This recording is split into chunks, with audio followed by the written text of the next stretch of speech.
All right, so we talked about the risk factors like stablecoin depegs, network congestion, hacks and exploits.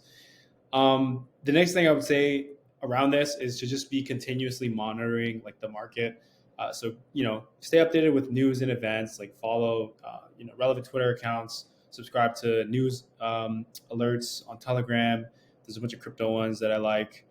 Uh, stay aware of like security alerts as well. So there's a really good Telegram channel that I like. It's called C4 Alerts or something. I'll put a link in the description. You guys should subscribe to it. It's completely free. But I really like the way they break down the news. There's always like a daily post about the security hacks, any airdrops, any important news. So just continuously monitor the market. Always stay up to date with like regulatory changes. Like when this happened, this China banning Bitcoin mining, I remember like the price tanked like 30% and it was down for like 2 weeks. Um, but obviously it all bounces back. It's all cyclical, right? It's all down, down, down. Then it goes up.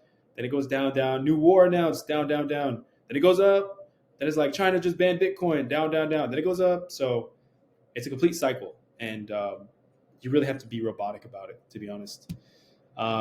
Yeah, like exploits happen all the time. Like there's a new one where people can get hacked with like their iMessage somehow. Um, Anytime there's war, again, it affects the price. So just be aware and continuously monitor the market.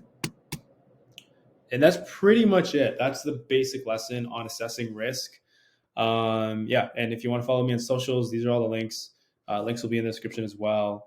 If you haven't signed up for Trojan Bot, you can set it up in this link here, and then if you want to trade on Photon as well. So thanks for watching, guys. That's the end of this lesson.